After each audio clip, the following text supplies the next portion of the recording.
استاد فیضان صدیق جو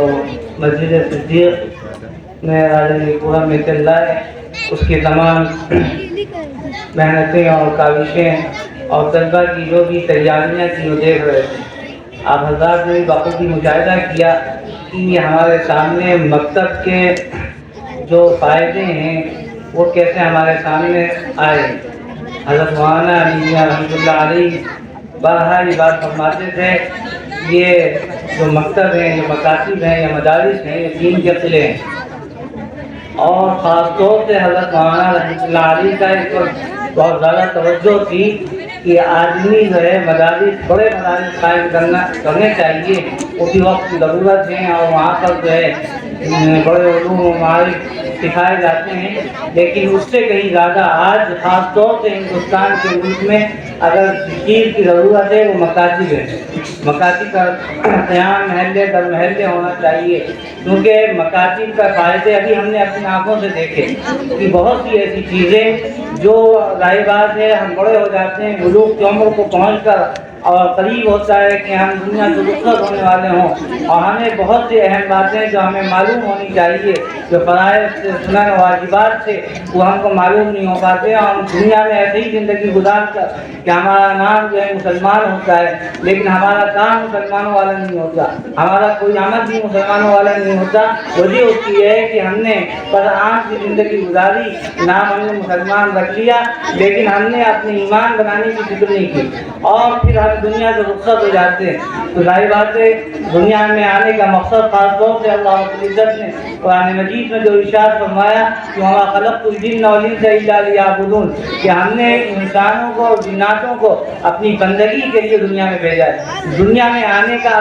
مقصد اللہ نے بیان فرما دیا کہ دنیا میں تم آئے ہو تو ہماری بندگی کے لیے آئے ہو، ہماری عبادت کے لیے آئے ہو، لیکن ظاہر بات ہے کہ ہماری عبادت کے طریقے نہیں آئے تھے۔ عبادت صرف نماز، روزے، زکوٰۃ و حج کا نام نہیں ہے، وہ تو ہے، وہ فرائض میں داخل ہے، نہ کرے گا آدمی گناہگار ہوگا، لیکن اس کے ساتھ ساتھ ہر عمل کوئی بھی اچھی نیت کے ساتھ کیا جا رہا ہے، اخلاص کے ساتھ کیا جا رہا ہے، تو وہ ہمارا عبادت میں تصور کیا جاتا ہے، عبادت مانی جاتی ہے۔ یہ دین اللہ کی طرف سے ہمارے اوپر بڑا احسان ہے کہ اللہ تعالیٰ نے ہمارے ہر عمل کو اگر ہم اخلاص کے ساتھ اور اچھی نیت سے کر رہے ہیں تو اللہ تعالیٰ نے اس کو عبادت بنا دیا۔ ہم جو ہے گھر میں کوئی بھی کام کر رہے ہیں، میاں بیوی کے معاملات ہیں، بچوں کی پرورش کا معاملہ ہے، اسی طرح ہم کما رہے ہیں اور بیوی کا اور بچوں کا نفقہ برداشت کر رہے ہیں، تو اس کو بھی وہ ضرورت ہے۔ اگر ہم نہیں کریں گے تو بیوی میں ہم سے اختلاف ہو جائے گا، ہو سکتا ہے کہ پورا معاشرہ ہم سے گھن کرے اور ہم پر تبصرے کرے کہ یہ شوہر ہے اور بیوی بچوں کا خرچہ برداشت نہیں کرتا ہے۔ بعض لوگ اس ڈر سے عمل کرتے ہیں، لیکن ظاہر بات ہے اللہ تعالیٰ نے اس کو بھی عبادت بنا دیا کہ اگر تم بیوی کے منہ میں لقمہ بھی ڈالتے ہو تو اللہ تعالیٰ نے اس میں ثواب رکھ دیا ہے۔ تو ہمارا ہر عمل اگر اخلاص کے ساتھ ہم کر رہے ہیں تو اللہ کی طرف سے وہ ہمارے لیے عبادت کا ذریعہ بن رہا ہے۔ لیکن کیا معاملہ یہ ہے کہ ہمیں علم نہیں ہے، ہمیں شعور نہیں ہے، ہم سب کام کرتے جا رہے ہیں لیکن ہم اس کو دنیا کے لیے کر رہے ہیں، آخرت کے لیے کچھ نہیں کر رہے ہیں۔ تو اس لیے یہ مکاتب جو ہے ان کا قیام بہت ضروری ہے۔ ایک قصہ میں ابھی یاد آ گیا کہ حضرت مولانا عبداللہ صاحب رحمۃ اللہ علیہ جو تھے، ان کے پاس بے شمار لوگ آتے تھے اور وہ مولانا صاحب کا جائزہ لیتے تھے، ہر آنے والے کا، چاہے وہ ماڈرن ہو یا مولوی ہو، مدرسے میں پڑھتا ہو، مولانا کے پاس آتا تھا، مولانا پورا اس کا انٹرویو لیتے تھے۔ انٹرویو لینے کے بعد اس میں بہت سے لوگ کامیاب ہوتے تھے، بہت فیل ہو جاتے تھے، تو مولانا قصہ بیان کر رہے تھے کہ اکثر میرا معاملہ یہ ہے کہ ہم بہت سے لوگوں سے کلمے پوچھتے ہیں کہ کلمہ یاد ہے پہلا، دوسرا، تیسرا، تو کہیں گے اکثر لوگ ہیں وہ فیل ہو جاتے نہیں بتا پاتے۔ کہیں گے بہت سے لوگ آئے، ہم نے ان سے پوچھا کہ بھائی کلمہ سناؤ، تو انہوں نے کہا کہ نہیں سنا پائے۔ پھر کہیں گے ایک آدمی تھا وہ ماڈرن تھا، انگریزی تعلیم حاصل کر رہا تھا، اپنی علوم سیکھ رہا تھا، ہم نے اس سے کہا کہ بھائی تم بھی کلمہ سناؤ، تو اس نے سارے کلمے سنا دیے، سب کے معنی بتا دیے۔ تو ہمیں بڑا تعجب ہوا اس سے کہ بہت سے لوگ آئے اور کلمے نہیں سنا پائے، اس کے معنی نہیں بتا پائے، اور یہ آدمی اصلی تعلیم حاصل کر رہا ہے اور اس نے سب کچھ بتا دیا۔ تو اس نے بتایا کہ مولانا ہم نے بچپنے میں مکتب میں تعلیم حاصل کی، تو مکتب کا اثر آخری تک رہتا ہے، تو اس لیے کہ آپ لوگ جو ہیں جو بھی جن کے بھی بچے ہیں اور وہ لوگ ان کو اسکولوں اور کالجوں میں رکھے ہوئے ہیں اور ان کا داخلہ وہ کیے ہوئے ہیں، ظاہر بات ہے ضرورت ہے ہوگی، لیکن وہ اپنے بچوں کو عصر کے بعد یا جو بھی مکتب کا وقت ہے اس وقت میں وہ بھیجیں یہاں پر، اور اس سے ان کا دین صحیح ہوگا، ان کو بہت سے شرعی احکامات معلومات ان کو حاصل ہوں گی جو آخر تک رہیں گی، تو اس سے ان کا بات آئی کہ اس کا اثر ہوتا ہے، اور اس کا اثر اتنا پڑتا ہے کہ آپ تصور نہیں کر سکتے، خاص طور سے آج کے ہندوستان کے حالات میں بہت زیادہ اس کی ضرورت ہے۔ اگر یہ توجہ نہیں کی گئی، قریب ہے کہ ظاہر بات ہے کہ وہ ایک بڑی تعداد جو ہے جو دین سے بغیر ہو رہی ہے، دین سے رخ ہو رہی ہے، اس کا سبب اور ذریعہ یہی ہے کہ ان کو اصل معلومات ان کو حاصل نہیں ہے، اصل چیزیں ان کو حاصل نہیں ہے۔ آپ کو معلوم ہوا کہ ابھی مولانا کمال اختر صاحب نے یہاں پر بیان کیا، بہت زبردست بیان ہوا، اس کے بعد بیان کی کوئی ضرورت نہیں تھی، مولانا نے ہر چیز واضح کر دی، ہر چیز آپ کے سامنے پیش کر دی، لیکن مولانا نے آپ نے دیکھا ہوگا جیسے کہ مناسبت سے اس کے عنوان کے تحت مولانا نے دو آیتیں پڑھی تھی، ایک آیت وہ پڑھی تھی ظاہر الفساد بیما کسبت ایدی الناس، اور دوسری مولانا نے جو آیت پڑھی تھی وہ اقرأ باسم ربک الذی خلق الانسان من علق۔ ظاہر بات ہے کہ جلسے کا عنوان ہی ہے سیرت نبوی صلی اللہ علیہ وسلم اور تعلیمی مظاہرہ، تو ظاہر بات ہے دونوں کی مماثلت، دونوں کا تعلق ہے۔ آپ کو معلوم ہوگا کہ آپ صلی اللہ علیہ وسلم کی جب بعثت ہوئی تو آخری درجے کا جہالت کا زمانہ تھا، اور لوگ جہالت میں بری طرح ڈوبے ہوئے تھے، بلکہ اس میں غرق تھے، اور جہالت صرف نام سے تعلیم سے دوری کا نہیں ہے۔ قرآن مجید نے جو جہالت کا لفظ استعمال فرمایا ہے وہ بے شمار گناہوں کے لیے، بے شمار جو ہے خرابیوں کے لیے استعمال فرمایا ہے۔ آپ قرآن مجید پڑھتے جائیے تو آپ وہاں پہ دیکھیں گے سب سے پہلا اعوذ باللہ من الشیطان الرجیم بسم اللہ الرحمن الرحیم، کیا اللہ تعالیٰ نے قرآن مجید میں عورتوں کو مخاطب کرتے ہوئے یہ بات ارشاد فرمائی، جب ظاہرات پردے کا حکم ہوا تھا، فرمایا وَلَا تَبَغَّيْنَ تَبَغُّضَ الْجَاهِلِيَّةِ الْأُولَىٰ، ایک جگہ وہاں پہ یہ فرمایا کہ ظاہر بات ہے کہ تم کو پردے کا احکام آ رہے ہیں اور تمہیں پردے کا حکم دیا جا رہا ہے، تو تمہارا پر لازمی ہے کہ پردہ کرو، اور جاہلیت کی طرح، جاہلی پہلے دور کی طرح تم بے پردہ ہو کے مت نکلو اور بے پردہ مت گھومو۔ ظاہر بات ہے کہ اس وقت بری طرح جہالت پر لوگ لگے ہوئے تھے، اور دوسری جگہ ایک جگہ ارشاد فرمایا کافروں کو مخاطب کرتے ہوئے جب شرعی احکامات آ گئے اور تمام باتیں روشن کی طرح ہو گئی، آپ صلی اللہ علیہ وسلم نے دین کو پوری طرح بیان فرما دیا، اس کے بعد بھی بعض لوگوں کو جہالت کی پرواہ تھی اور جہالت کی بات چیزوں کو وہ چھوڑنا نہیں چاہتے تھے، تو فرمایا حکم الجاہلیت یبغون، کیا وہ لوگ جہالت کے ڈرتے ہیں، جہالت کو چاہتے ہیں، دین اسلام کے آ جانے کے بعد وہ جہالت میں لگے رہنا چاہتے ہیں۔ ظاہر بات جہالت کی نام جو ہے تعلیم سے دوری کا نہیں تھا، بلکہ اور بھی جو خرابیاں تھیں قرآن مجید نے سمیٹ دیا تھا۔ اس میں آپ دیکھیے کہ اس وقت جو طواف ہوتا تھا وہ ظاہر بات ہے بغیر پردے میں ہوتا تھا، آدمی کپڑے نہیں پہنتا تھا اور ننگے ہو کے طواف کیا کرتا تھا، اسی طرح اور بہت سی خرافات کی لوگ اپنے ظاہری شعراء نے پورے نقشے کہتے ہیں کہ لوگ اپنے گھوڑوں کو تیار کرتے تھے اور وہ یہ چاہتے تھے کہ ہر وقت جنگ میں رہیں، اور وہ آپس میں ایک گروہ دوسرے گروہ سے لڑنا چاہتا تھا، اگر لڑائیاں تھم بھی جاتی تھی سب بھی وہ چاہتے تھے لڑائیاں باقاعدہ قائم رہیں اور لڑتے رہیں، لیکن آپ صلی اللہ علیہ وسلم کی جب بعثت ہوئی تو آپ تمام جہانوں کے لیے رحمت بنا کے دے دی، اور آپ صلی اللہ علیہ وسلم کو اللہ تعالیٰ نے تمام جہانوں کے لیے رحمت فرمایا، اس لیے فرمایا کہ وما ارسلناک الا رحمۃ للعالمین، ہم نے آپ کو تمام جہانوں کے لیے رحمت بنا کر بھیجا ہے۔ ظاہر بات یہ ہم لوگ پڑھ لیتے ہیں، بعض لوگ یہ کہتے ہیں کہ آپ صلی اللہ علیہ وسلم ٹھیک ہے انسانوں کے لیے رحمت بن کے آئے، آپ جناتوں کے لیے رحمت بن کے آئے، لیکن تمام جہانوں کے لیے کیسے رحمت بن کے آئے؟ ظاہر بات ان کو علم نہیں ہے، وہی جہالت کی بات یہاں پہ آئی، یہ علم نہیں ہے کہ ہر جتنی بھی مخلوقات ہیں چاہے ان کو ہم محسوس کر سکیں یا نہ محسوس کر سکیں، چاہے وہ ہماری بولی سمجھ سکیں یا نہ سمجھ سکیں، چاہے نباتات ہوں یا جمادات ہوں، چرند و پرند ہوں یا اسی طرح حیوانات ہوں اور یا غیر حیوانات ہوں، ہر طرح کی مخلوقات جو بھی کسی بھی دنیا میں رہ رہی ہے اللہ تعالیٰ کی یہ رحمت ہے۔ آپ کو معلوم ہوگا کہ آپ صلی اللہ علیہ وسلم کی بعثت سے پہلے زمین و آسمان قائم ہو چکے تھے، اور آپ صلی اللہ علیہ وسلم دنیا میں تشریف نہیں لائے تھے، پوری دنیا جہالت کے اندھیرے میں چھائی ہوئی تھی اور پوری دنیا جہالت میں لگی ہوئی تھی اور قریب تک وہ جہالت ہی کے ساتھ دنیا ختم کر دی جاتی، لیکن اللہ تعالیٰ کو آپ صلی اللہ علیہ وسلم کو مبعوث فرمانا تھا اور آپ کو بھیجنا تھا اور آپ کو تمام جہانوں کے لیے رحمت بنا کے بھیجنا تھا، تو آپ صلی اللہ علیہ وسلم کے ذریعے اس دنیا کو ایسی روشنی عطا فرمائی گئی جیسی روشنی کبھی بھی نہیں عطا کی گئی، اور آپ صلی اللہ علیہ وسلم قیامت تک کے لیے نبی بنا کے بھیجے گئے۔ تو جس طرح انسانوں اور جناتوں کے لیے آپ کو نبی بنایا گیا، اسی طرح دیگر مخلوقات کے لیے آپ کو نبی بنایا گیا، اور آپ صلی اللہ علیہ وسلم سب کے لیے رحمت ثابت ہوئے۔ زمین و آسمان کو جو بقا حاصل ہے اور جو اس کو دوام حاصل ہے، وہ آپ صلی اللہ علیہ وسلم کی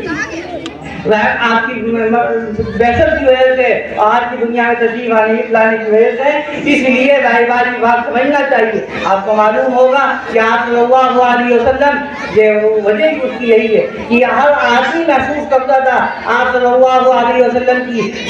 ظاہر بات رحمت کو اور آپ صلی اللہ علیہ وسلم کی اس بحثت کو، کہ آپ صلی اللہ علیہ وسلم جب مدینہ طیبہ میں جس منبر سے ٹیک لگا کر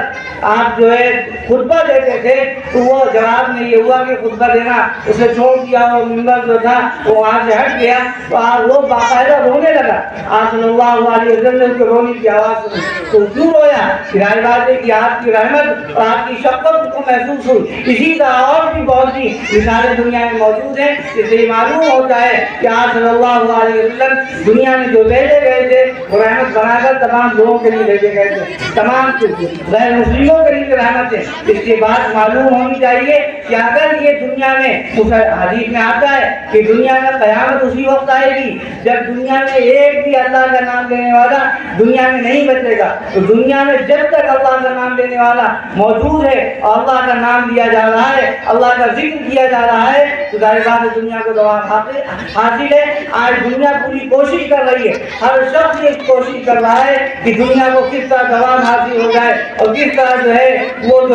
وہ کافی دیر تک چلے، لیکن کسی کو یہ فکر نہیں ہے کہ اصل چیز جو ہے ایمان کی ہے، اصل چیز جو ہے یقین کی ہے۔ جتنا ہمارے اندر ایمان بڑھے گا اور یقین بڑھے گا تو ظاہر بات ہے جو دنیا قائم رہے گی، اور جتنا اس میں کمی آئے گی اور لوگ دین سے دور ہوں گے اور لوگوں کے اندر جو ہے خود پرستی کا اور اللہ سے دوری کا اور شرک کا مزاج بنے گا، دنیا اتنی جلدی وہ ظاہر بات ختم ہونے کی کگار پر پہنچ جائے گی۔ تو اس لیے ہر شخص کو اپنے اعتبار سے یہ کوشش کرنی چاہیے کہ وہ ہر جگہ جہاں بھی رہے وہ دین کے احیا کا ذریعہ بنے، دین کو زندہ کرنے کا ذریعہ بنے اور اس پر عمل کرنے کا بھی ذریعہ بنے۔ جب آدمی خود عمل کرے گا اور عمل کرنے کے بعد بھی وہ کوشش کرے گا تو وہ کوشش زیادہ کارآمد ثابت ہوگی۔ اگر صرف وہ کہہ دیتا ہے اور بات پہنچا دیتا ہے اور عمل نہیں کرتا تو اس کا فائدہ وہ بہت اتنا نہیں ملے گا، ظاہر بات ہے اس کا بھی ملے گا، جس کو فائدہ ملنا ہے وہ فائدہ حاصل کرے گا،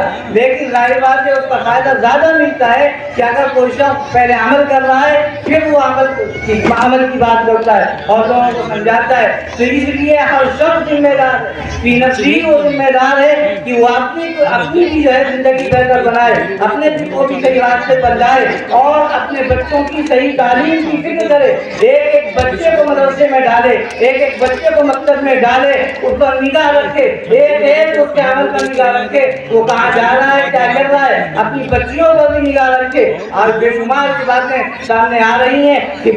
بے شمار گھرانے ایسے ہیں کہ وہاں کی بچیاں کالجز میں یونیورسٹیز میں جاتی ہیں اور وہاں جانے کے بعد ان کے تعلقات غیر مسلموں سے ہو جاتے ہیں، کسی بھی ذریعے سے ہوتے ہوں کیسے بھی ہوتے ہوں، لیکن کیوں ہو رہے ہیں؟ کیا ان کو یہ معلوم کہ جب کزن بھائی سے پلتا ہے، جب جو ہے مامو راز بھائی سے پلتا ہے، چچا بھائی سے پلتا ہے، آپ اس سے مسافہ نہیں ملا سکتی، آپ اس سے وہ بہت زیادہ بے تکلفی سے بات نہیں کر سکتی، تو آپ غیر مسلموں سے کیوں زیادہ بے تکلف ہو رہی ہیں، کیوں ان کے پیغاموں میں آ رہی ہیں؟ معلوم یہ ہوا کہ ہم کو علم ہی نہیں ہے، کسی بات کا علم نہیں ہے، پر اس میں کچھ جوڑے ڈال دیے، اس پر کچھ ان کے سر و شاداب بات سکھا دیے، اسی کے چکر میں وہ پڑھ کر ان کے چکر میں لگ جاتی ہیں۔ اگر ان کے اندر دین ہوتا اور یہ بات ان کو معلوم ہوتی کہ ہمارا سگا ماموزاد بھائی، ہمارا سگا چچا بھائی، اس کے بائک میں ہم نہیں بیٹھ سکتے، اس کے ساتھ ہم کہیں گھومنے نہیں نہیں جا سکتے، اس کی طرف ہم صحیح طریقے سے نہیں دیکھ سکتے، اس سے بے تکلف ہو کر ہم بات نہیں کر سکتے، تو یہ غیر ہے، یہ تو غیر مسلم ہے، یہ ہمارا ہم مذہب بھی نہیں ہے۔ ہم کیسے اس کے پاس جائیں؟ تو معلوم ہوا ہے کہ ان کے اوپر بالکل دینداری نہیں تھی ان کے پاس، اور وہ دین سے بے بہرا تھی۔ اگر وہ دین کی سے واقف ہوتی تو ظاہر بات وہ کبھی ایسا نہ کرتی۔ تو یہاں پہ مولانا التمش ندوی صاحب ماشاء اللہ یہاں آ کر دیکھا اور بڑی خوشی ہوئی، بے پناہ انہوں نے کام کیا اور کام کر رہے ہیں، ہر طرح کا وہ نظام چلا رہے ہیں، اور بچوں کا بھی نظام چل رہا ہے، عورتوں کا بھی نظام چل رہا ہے، تعلیم بالغان کا بھی نظام چل رہا ہے۔ تو اس لیے جس کو جو وقت ملے، اگر بڑی بوڑھی عورتیں ہیں اور دیگر مصروفیات کی ہیں تو وہ بھی اپنا دین بنانے کے لیے، اپنے اور شریعت عمل کرنے کے لیے اور صحیح باتیں جاننے کے لیے وہ بات سے جڑیں اور تعلیم حاصل کریں، اور اسی طرح مکتب میں ضرور اپنے بچوں کو آپ بھیجیے اور اس مکتب سے اپنے تعلق کو قائم رکھیے، اور تعلق کو اسی کا قائم ہوگا کہ ظاہر بات ہے کہ جو علماء لگے ہوئے ہیں اور جو ظاہر بات ہے لوگ سکھا رہے ہیں، استاد سکھا رہے ہیں، انہیں کر رہے ہیں، تو ان کو جو ہے صحیح طریقے سے ان کی کاوشوں کو، ان کی محنتوں کو سراہیے، تو انشاءاللہ اس کا فائدہ آپ کو ملے گا۔ ظاہر بات ہے آپ لوگ بہت دیر سے باتیں سن رہے تھے اور پوری مفصل اور تفصیل سے ساری باتیں آپ کے سامنے آ چکی ہیں، وقت بہت ہو چکا ہے، بس بات یہ کہنی تھی کہ آپ کی ظاہر بات ہے اس وقت بڑا نازک دور ہے۔ حضرت مولانا علی میاں رحمۃ اللہ علیہ نے دیکھا ہوگا ہر مسجدوں میں وہ قصبے لگے ہیں، اور ہو سکتا ہے مسجد صدیقیہ میں وہ قصبہ لگا ہو، رسول اللہ حضرت مولانا علی میاں رحمۃ اللہ علیہ نے حضرت یعقوب علیہ السلام جو نبی تھے، حضرت مولانا بار بار یہ کہتے تھے کہ حضرت یعقوب علیہ السلام ان کو کسی بات کا خدشہ نہیں تھا، ہمیشہ سے انہوں نے اپنے بچوں کی پرورش ایسے ماحول میں کی کہ ظاہر بات ہے وہ اللہ کو پہچان رہے، رسول کو پہچان رہے، حضرت رسول کی اولاد میں سے، نبی کی اولاد میں سے، لیکن ان کا انتقال ہوا ہے تو انہوں نے اپنے بچوں کو جمع کر کے کہا کہ میرے بچوں